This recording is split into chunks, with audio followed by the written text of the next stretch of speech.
All of the footage you see in this video isn't mine and they belong to their respectful owners. The owners of the videos will be credited at the end of the video and in the description, as well as links to the original videos. Anyways, on to the video.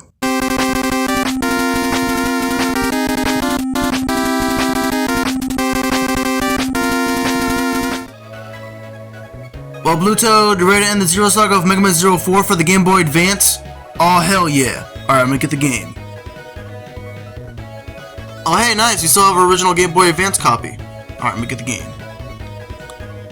Now that we got the game, does Mega Man 04 stand up with the likes of 02 and 3, or does it even surpass those two games? Well, let's find out. Normally, I will start this review off by summarizing the story, but this time around, 04 has an interesting development history that I thought was worth getting into before I summarize the game's story. Originally, 03 is supposed to be the end for the Zero series, and after that game, Itchygrace was going to make a game called Mega Man 1.5, which will take place during the year Zero spent in the desert in between 1 and 2. However, Capcom wanted them to make a more traditional sequel instead of a tie-in game, so they made 04 instead. To make damn sure this would be the last Zero game, Itchygrace decided to kill Zero off so they wouldn't have to make a 5th game. Well, that's one way to get out of making more sequels, is to kill off the main character. With that out of the way, let's get into the story. 04 opens with a recap telling us that Reploids were designed to be the perfect companions to humans and that they all have free will and their own personalities. However, some of them didn't want to help humanity and they began to rebel, and they were labeled as Mavericks or Irregulars for Japanese players. The humans decided that the best way to solve this problem was to have the Reploids fight each other. Eventually, the narrator is revealed to be a human because the narrator says that the Mavericks defeated the leader of Neo Arcadia, which was thanks to Zero and the Resistance. The narrator also says that Dr. Wild is in complete control of Neo Arcadia, and the narrator also says that many people, including them, are escaping from Neo Arcadia. After the recap, we see a human caravan escaping from Neo Arcadia with Wild's forces chasing after them.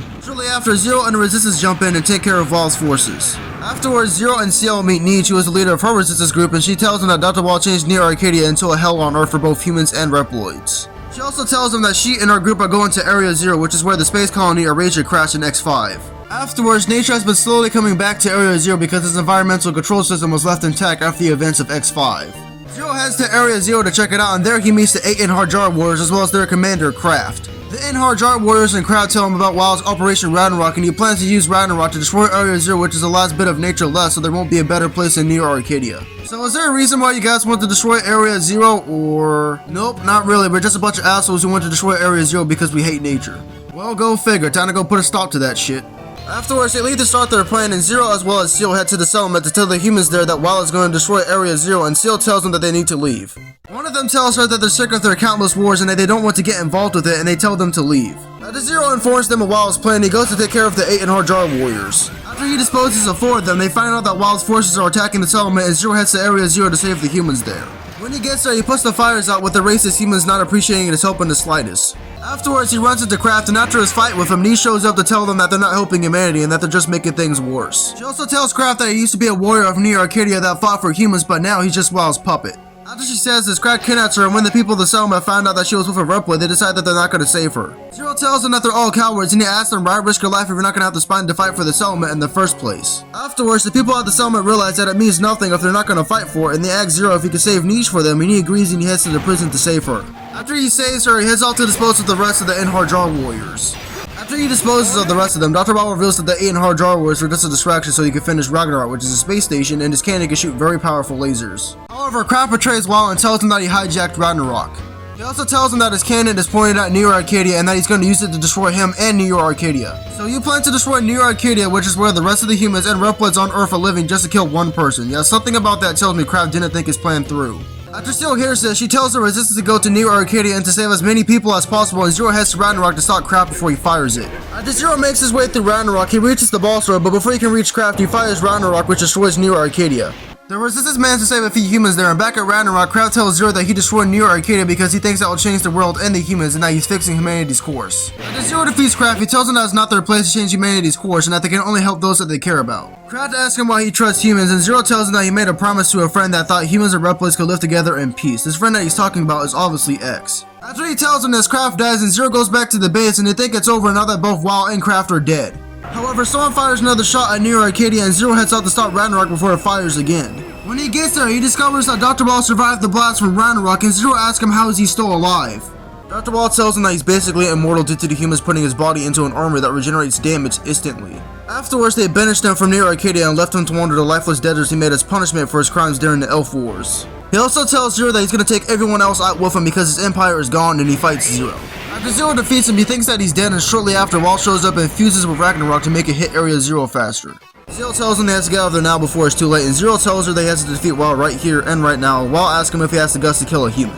Zero tells him that he never called himself a hero and that he's only fought for those he believes in. He also tells him that he won't hesitate to kill an enemy, and he fights him for the second time. Afterwards, Zero defeats him and Ragnarok breaks apart with the people at the settlement and the resistance watching the pieces of it falling down. At the settlement, humans and Red Players are starting to come together, and Ciel doesn't want to believe that Zero's dead, and shortly after, she accepts the fact that he's gone. Ciel tells Zero that she will make a world where humans and Red Players can live together in perfect harmony and that his faith wasn't misplaced in them. Afterwards, it cuts to Zero's damaged helmet in the desert along with the pieces of Ragnarok, telling us that Zero is dead once and for all and that everything light and wildly made is gone. Thus, the path to peace can finally begin. Overall, Mega Man 04's story was the perfect ending to the Zero series. 04's story isn't as good as 03's story because his characters aren't as interesting as the Guardians were in the last 3 games. However, I think Neige and Craft are good characters despite that the latter of the two has the wrong idea of helping humanity by destroying Neo Arcadia, which most likely killed a lot of people. I mean, they weren't as interesting as the 4 Guardians or Alpiza were, but they're fine. Despite that, at least we finally get to see the humans' perspective for the countless number of Reploid wars throughout the franchise, and we never got to see their perspective for the many times while they tried to conquer the world, the Maverick Wars, or the Elf Wars. However, the best part of this story is Dr. Ball without a doubt. He's hands down the best villain of the Mega Man franchise. He's a heartless dictator that doesn't care about anyone. He wants to rule the world with his iron-fisted rule, and he only wants to see the world burn. Now that's how you write a main antagonist. The writing is just as good as the last 3 games, however, the one problem with this story like 03 is the boss dialogue. All they talk about is Lord Wild this and Lord Wild that, and they don't have any character whatsoever. Like 01 through 3, this game has an audio drama which you think might give the Inhard Jar Warriors more character, but it doesn't. As a matter of fact, they aren't even in the audio drama to begin with, unlike the Wild members which were in the audio drama of 03, and it showed us what they were like before Dr. Ball reprogrammed them. But for 04, we don't get that. The 8 Inhard Jar Warriors are only here to meet the 8 bosses you can pick from quarter of the Mega Man franchise. With the story out of the way, let's get into the titles of the game. The title of the game is Mega Man 04, while in Japan is Rockman 04.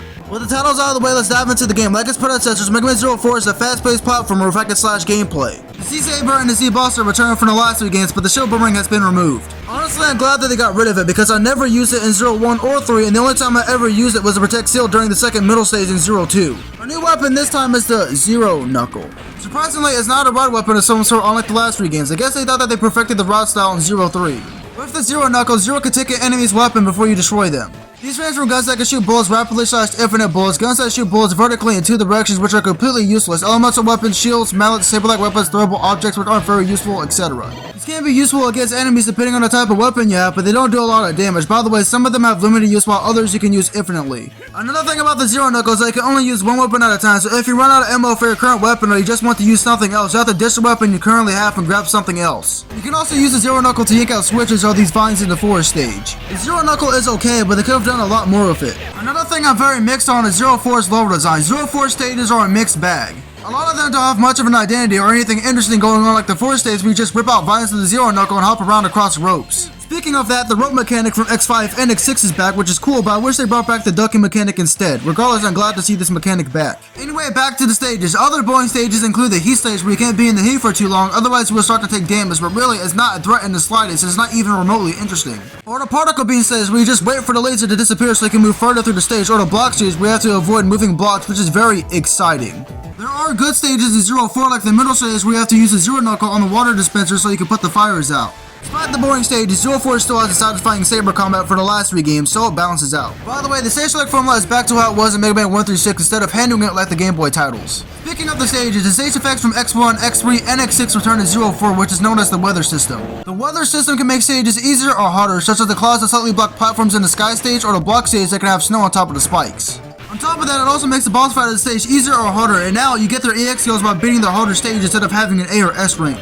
The EX skills themselves are the same ones from the last 2 games, but now you only get EX skills for the Z-Saber and Z-Buster since the rod weapons and shield boomerang are gone. By the way, some of the EX skills now have elemental chips tied to them, such as the fiery upward slash, the electric dash slash, which has unfortunately been nerfed. It doesn't take half a boss's health bar unlike 03, the saber projectile that fires an ice slash on the ground, etc. They tied the elemental chips to them by default because 04 decided to remove the elemental chips from 01 through 3 for some odd reason. Cyber Elves from the last 3 games return in 04.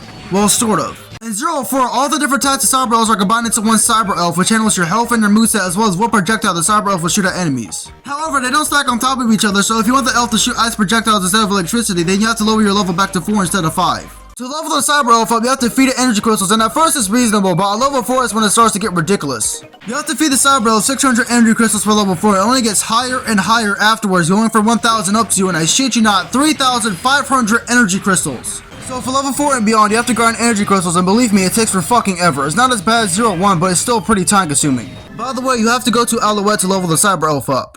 04 also added a new item in the mix, and sometimes when you kill an enemy, they'll drop parts for the metal recipe system. You get your parts from the enemies you kill, and they all drop different parts you can mix and match together to make a head, body, or foot chip, and this is also where you get your other 2 sub-tanks. To make them, you have to visit Servo. By the way, NPCs can give you recipes and clues to make certain chips like the double jump, rolling slash, stronger body chips, and so on. If you don't know that going into the game, then you'll just be mixing and matching random shit together until you make something. On second thought, fuck that, I'm just gonna look it up.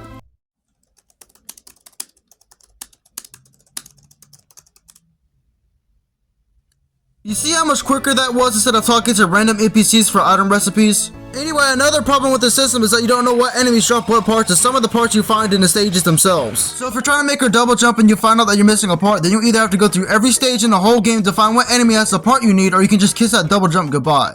As for the difficulty, MegamanNG 04 is in the medium range, and some of the enemies can be pretty annoying, like the variants that shoot missiles, because they almost always pop up when I'm not ready for them. Aside from them, the rest of the enemies are easy to deal with. Speaking of difficulty, MegamanNG 04 has a hard mode where you can't level your Cyber Elf up, all stages start with bad weather, and you can't attain EX skills. For the record, 01 through 3 had a hard mode as well, and for those games it restricted to weapons and you couldn't use Cyber Elves. As for the bosses, they're easy and their attacks aren't too hard to dodge. A few of them can be fun like Craft, Dr. Wild, and Heat Gentleman, but a good chunk of them are very easy. Hell, my first playthrough of 04 back in April 2021, I got to Noble Mandragora with 2 bars of health left and I beat her on my first try. As for the soundtrack, 04 has a great soundtrack that's good on the ears, but it's not as catchy as the previous games. My favorites are Hope for Freedom, Holy Land, Esperanto, Fate, Max Heat, Deep Blue, Queen of the Hurt, Straight Ahead, Rust and Dust, Falling Down, and Promise. Speaking of music, the Zero Series also got remaster tracks that rearrange the music from the Zero Series. I think the remasters sound amazing, and you should definitely give them a listen whenever you can.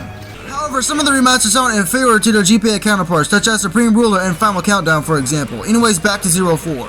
Overall, Mega Man 04 is a good game with a fantastic story, a great soundtrack, and fun saber combat. However, 04 also has a lot of problems like the bland stages, the meta recipe system, energy crystal grinding, the easy bosses, the weather system, and so on. The rating is a 6.7 out of 10.